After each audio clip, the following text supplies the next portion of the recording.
All right, now we need to be subtracting mixed numbers. There are two acceptable methods. You want to choose the one that is easiest for you. So we're taking 4 and 5/8 and we're subtracting 2 and 3/4. The first thing we need to do is the same as when we were adding mixed numbers. So we need to convert both of these mixed numbers and make sure they have a common denominator. In this case, the common denominator is going to be 8. 4 and 5/8 is already in eighths, so I just keep the numerator the same. To get 2 3/4 into eighths, I had to multiply 4 by 2 to get 8, so I multiply 3 by 2 to get 6. Now I can subtract. Whoa, hold up. I cannot subtract yet. I can't take 5 minus 6. So when I'm subtracting and I cannot take the bottom number is bigger than the top number, I need to borrow. So I'm going to cross off the 4 and make it into a 3. Now that 1 that I took away from the 4 is equal to 8 over 8. So I have 8 over 8, and I need to add it to what is already there. So I'm taking that 1, and I'm taking that 1, making it into 8 over 8, and I'm adding it to what I have already, which is 5 over 8.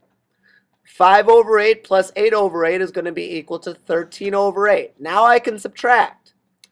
13 minus 6 is 7. The denominator stays the same when I'm adding and subtracting fractions.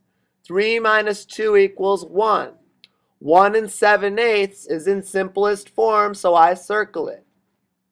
There's another way to do this problem. I like doing it this way. Other students like doing it this way. All right, so the second method, you take the same problem,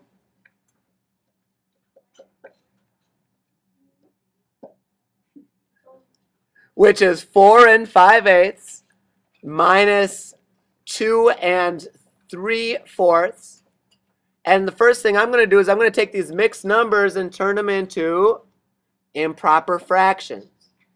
So I'm going to take 4 times 8, which is 32. 32 plus 5, which is 37. And then I'm going to put 37 over the same denominator of 8.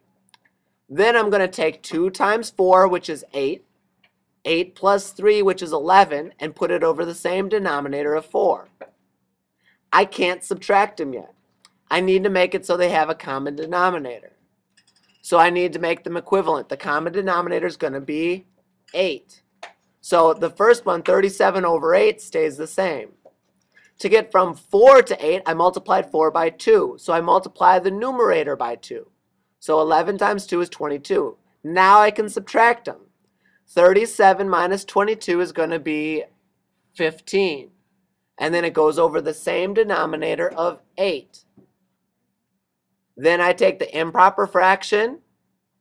I take the numerator divided by the denominator. That equals 1 with a remainder of 7.